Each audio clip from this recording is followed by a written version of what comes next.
The Lord be with you. A reading from the Holy Gospel according to Luke.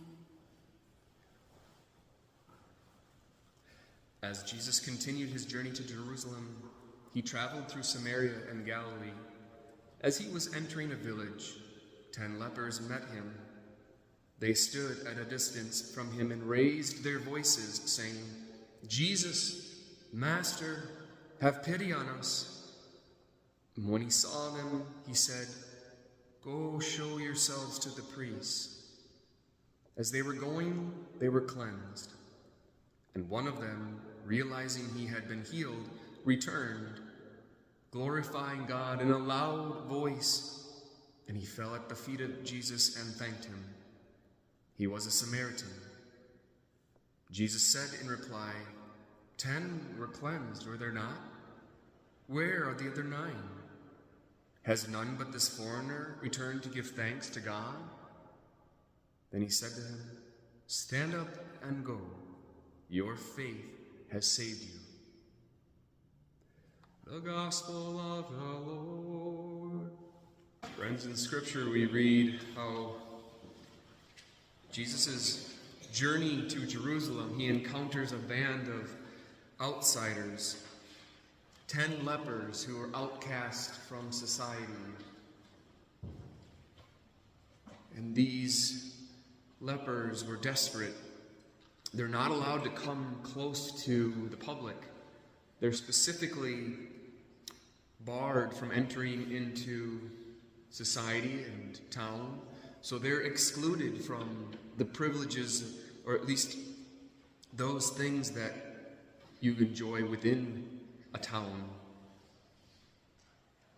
Good quality food,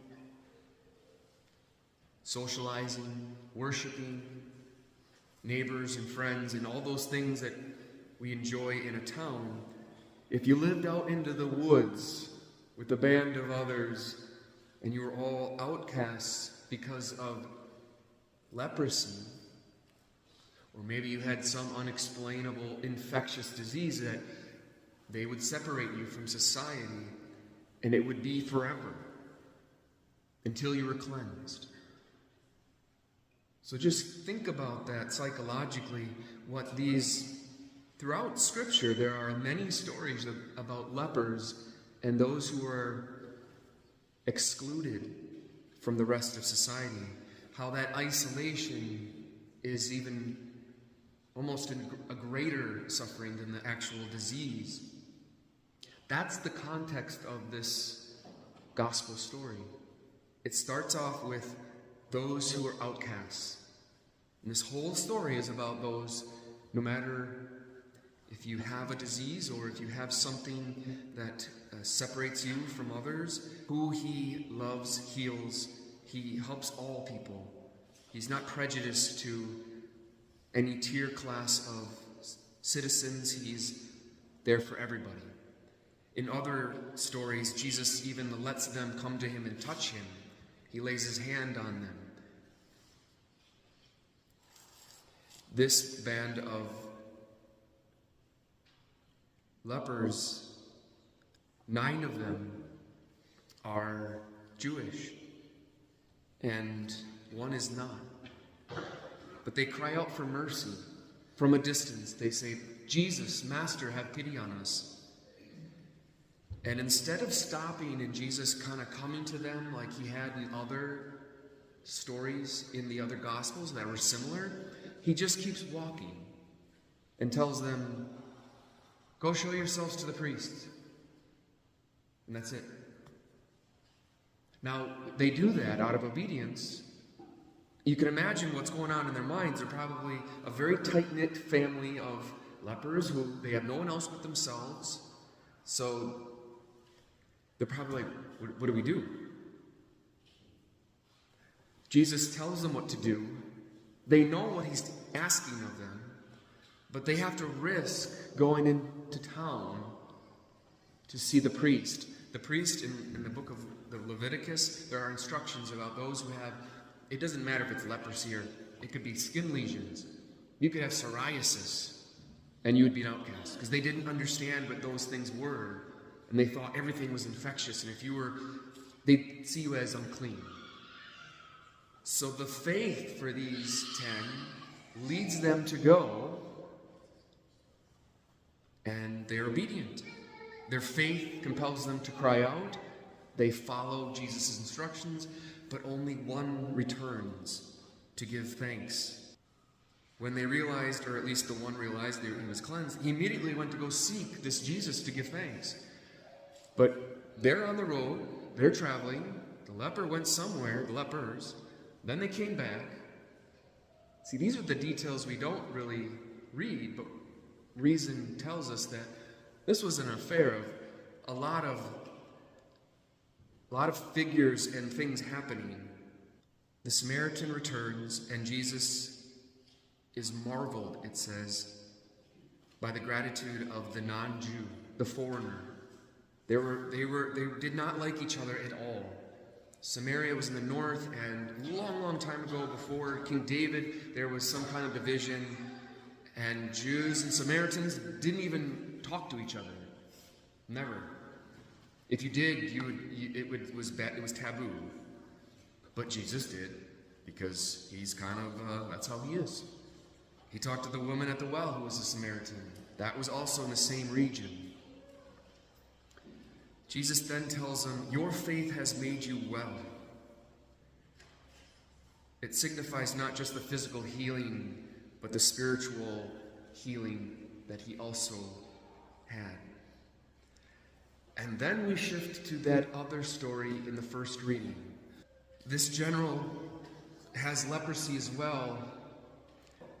If you knew of a miracle worker, you would travel across the globe to find them. That's why so many people banded around Jesus and followed him around the Sea of Galilee, and it literally, after several months to years of that, there was tens of thousands of people following Jesus, because you get lots of food, miracles upon miracles, and listening to his words drew the crowds. Naaman goes to Israel for this reason. He knows that the God of Israel, there's something about him. And who do you go to? This was in again, thousands of years before Jesus, or maybe 1,500 years. They look for the prophet. Elisha was the prophet at the time. There was dozens of prophets. There was always one prophet throughout that generation of people. Before Elisha, there was Elijah. Do you remember the story of Elijah being swept up into heaven on a fiery chariot? Elisha was his predecessor. Elisha's instructions to Naaman, it's actually a really interesting story. We only get a snippet of it, but read 2 Kings, the story of Naaman. He actually comes and he wants to meet with Elisha. Elisha, I don't know if he's an old man or something, but he doesn't come outside of his hut to greet the general, who brought a ton of, like, we 3 kings kind of tribute. He wanted to leave them with Elisha. Elisha wanted nothing to do with it. He says, no, just go. He got really mad, actually. Naaman threw a fit. He had leprosy really bad. And his servant tells him, he's like, hey boss, if Elisha is telling us to do this, I think we should do it. And Elisha finally agrees. And he goes to the Jordan. And the Jordan is really full of soot. It's at the south end of Galilee. It's not a clean river. It's not even remotely clean. Elisha instructs him to go in and immerse himself 7 times. And when he comes out at the 7th time, the leprosy, the sores, it built up like white calluses. And your ears and your nose would fall off. Parts of your body would decay. It was really, really hard to see. Well, it all fell off Naaman. As he got out of the river, his skin was like that of a young child. Overjoyed, he returns humbly, and Naaman goes to Elisha, who still doesn't come out to see him. Elisha's still doing something. He won't even come out to greet him. At this point, Naaman doesn't mind. He just says, "There's no other God in all the earth but the God of Israel." He gives thanks. He gives the things that he was originally trying to give Elisha. He tried to give him again. Elisha said no. So Naaman says, "Fine, let me take 2 loads of dirt. I don't know what it was. 2 donkey loads, whatever Scripture said, but it was a lot of earth he wanted to bring back to his home and set up an altar to worship the true God." There was a lot of gods back then. Dozens of different cultures had dozens of different false gods. So it is faith and gratitude, these 2 things that lead these 2 stories to this catalyst. It's a catalyst for miraculous healing. The Samaritan comes back, he is thankful, and it deepens his love, it deepens his spiritual wholeness. Naaman's obedience and thankfulness leads to his miraculous cure as well. And they both turn to the Father in devotion and worship.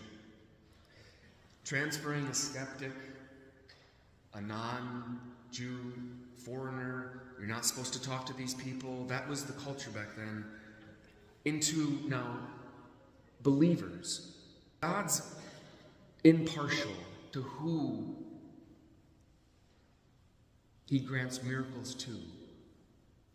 Don't ever think you're not worthy of a miracle. I've seen many miracles in my short life, especially with the rosary. Dozens and dozens. The young couples who can't conceive, they come to me and I say, "Pray the rosary." It might take a while, but I am like 5 for 5. 5 couples who have come to me and asked for help, I always tell them, pray the rosary. And if you can land on December 8th, you're going to be pregnant before Christmas. We just had another one. A young couple, they were trying for 10 years, and they just had their first baby, who was born last month. And so, miracles are for everyone. God cures all, he heals all, and he restores all. And the divine helps and the miracles are for everybody. It transcends borders, foreigner or not, we're all God's children, and invites us all into right relationship with God. Through gratitude and faith, these narratives teach us and remind us that God's mercy is universal. And his grace rewards all who have humble hearts and have the faith and courage to cry out, "Master, have pity on us."